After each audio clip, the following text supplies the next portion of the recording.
এই রুমে কারেন্ট আছে, কিন্তু আপনার 24 ঘন্টার মধ্যে কারেন্টের কোনো ইস্যুই পাচ্ছি না। মানে 2 থেকে মনে হয় 3 ঘন্টা কারেন্ট দেয়, আর বাকি 24 ঘন্টায় কারেন্ট দেয় না। আচ্ছা, যাই হোক, তাহলে ছাত্ররা কিভাবে আরাম করবে, কিভাবে পড়াশোনা করবে?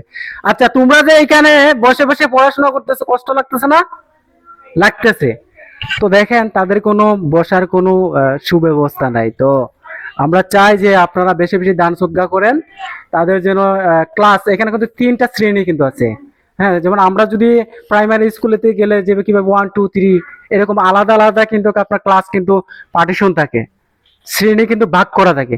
কিন্তু এখানে নাই বিদায়, এই কারণে একই রুমে কিন্তু আপনার 3টা শ্রেণী একই সাথে কিন্তু পড়াশোনা করতেছে। তাহলে সেই ক্ষেত্রে আমরা চাই যে এই টিম গঠটা পরিবর্তন করে এখানে যাতে আপনার বিল্ডিং ধারায় রুমগুলা আপনার আলাদা আলাদা পার্টিশনে, আমরা চাই আপনাদের দান সদ্গায় আমরা যেন এই মাদ্রাসাটা উন্নত করতে পারি। তো ভাই, বেশি বেশি করে দান করেন, আর বেশি বেশি করে ভিডিওটা শেয়ার করেন। আর মুহতামিম সাহেবের মোবাইল নাম্বার আছে, বিকাশ নাম্বার, এই বিকাশ নাম্বারে আপনারা দান সদ্গা করবেন।